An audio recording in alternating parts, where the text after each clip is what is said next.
இன்றைக்கு 101வது பிறந்த நாள். நம்முடைய அன்பு தலைவர் நல்லக்கண் அவர்களுக்கு இன்றைக்கு 101வது, நம்மளோட இருக்கிற நல்லக்கண் அவர்களுக்கு 101வது பிறந்த நாள்.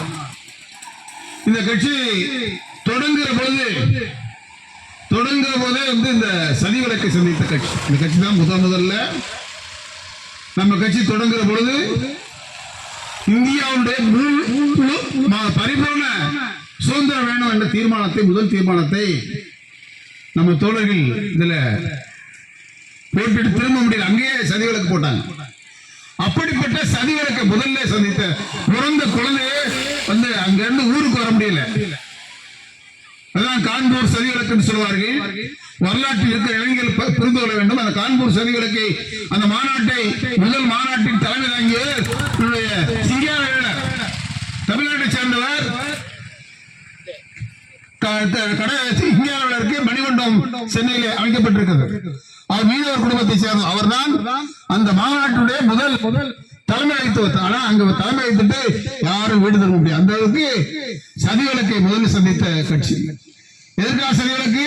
இந்தியாவுக்கு பூரண சுதந்திரம் வேண்டும் என்று சொல்லி 1925 டிசம்பர் 26 அது வரைக்கும் காங்கிரஸ் கட்சி சுதந்திரத்தை பற்றி பேசவில்லை.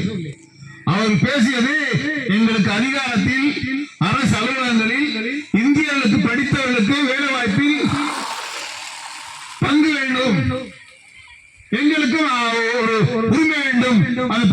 அவர் அமைக்கிற அந்த சபைகளில் பட்டாள மேல்நிலைகளில் உரிமை வேண்டும் தான் கேட்டார்கள். தவிர பூரண சுதந்திரம் வேண்டும் கேட்ட ஒரே கட்சி இந்தியாவில் அது இந்திய கம்யூனிஸ்ட் கட்சி தான். அதுதான் தடை செய்தார்கள். அதுக்கு நீண்ட வரலாறு இருக்கிறது. இன்னைக்கு நம்முடைய ராஜமாணிக்கு அந்த கொடி ஏற்றுறாருல, இந்த கொடிக்கு ஒரு பெரிய வரலாறு இருக்கு.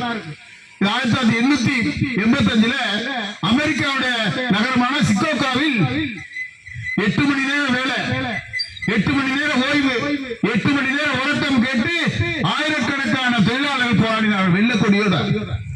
அன்றைக்கு இருந்த அமெரிக்க அரசாங்கம் அந்த 200க்கும் மேற்பட்ட அந்த தொழிலாளர்களை துப்பாக்கியால் சுட்ட போது அதிலிருந்து அந்த நினைப்பு அந்த தோழர்கள் வெள்ளையை சிவப்பா மாத்தியது.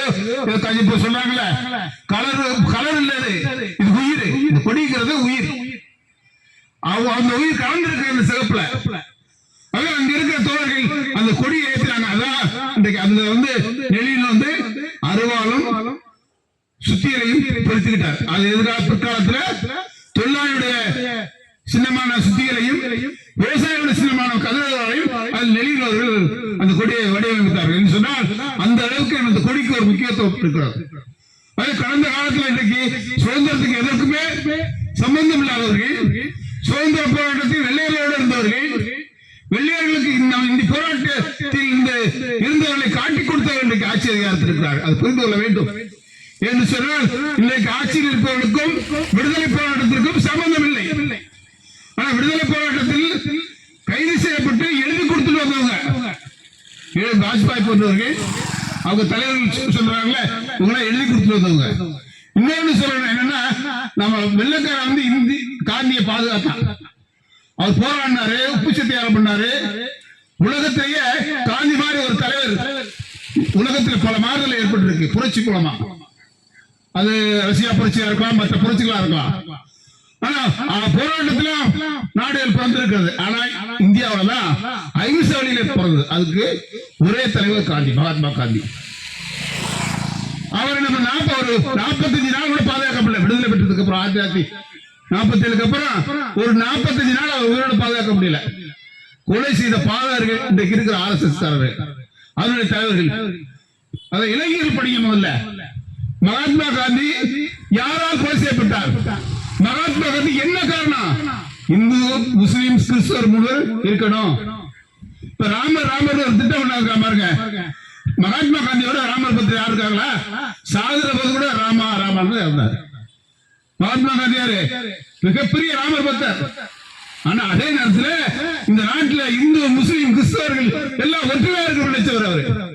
ஆனா இன்னைக்கு ராமன் பேர்ல ராமான்னு ஒரு திட்டத்தை மாத்திருக்காரு.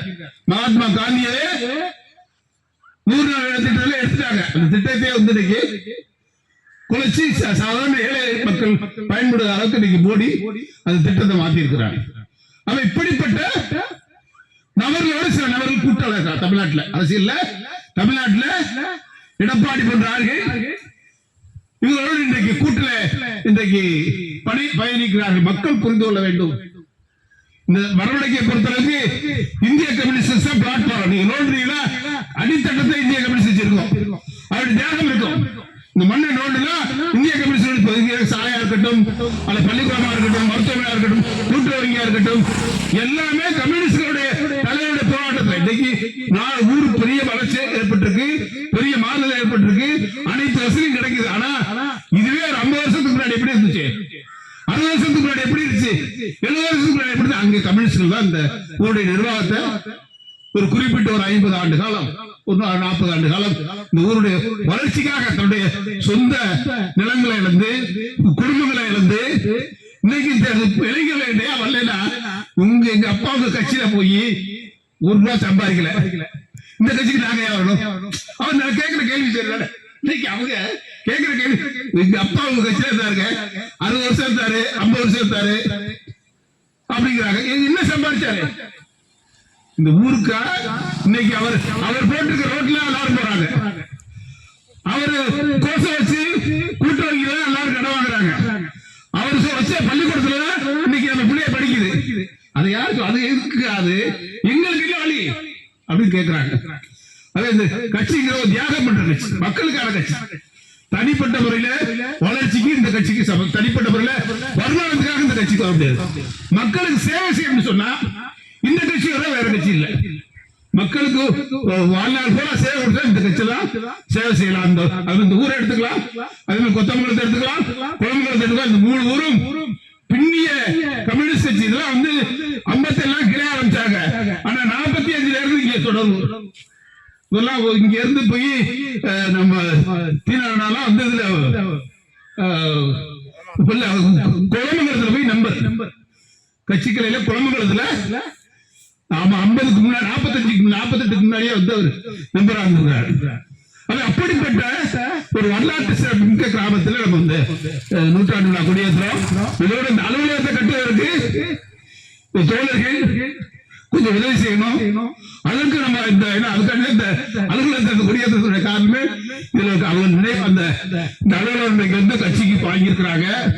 கட்சியின் பேர்ல தோழர் ராஜமாணிக்கம், தோழர் நல்லநம்பி, தோழர் ராசு, இவங்க 3 பேர்ல கட்சி இந்திய கம்யூனிஸ்ட் கட்சி கட்டி இந்த கட்டடம் வாங்கப்பட்டிருக்கு, இந்த இடம் வாங்கப்பட்டிருக்கு. இது ஒரு நினைவா நான் சொல்றது. இந்த தலைவருடைய தோற்றணும், நம்முடைய தலைவர் பிரசிடன்ட் இருக்காரு, அவருடைய நினைவா இருக்கிற நம்ம தியாகியுடைய நினைவா இந்த ஒரு அலுவலகத்தை கட்டி அவருடைய போட்டா அல்லது அவருடைய பேர்ல அலுவலகத்தை செயல்படுத்துவதற்கு எல்லாரும் முயற்சி செய்யணும். அது இந்திய கம்யூனிஸ்ட் கட்சி ஒன்றியக்குழு ஒத்துழைப்பு உங்களுக்கு வந்து வழங்கும்.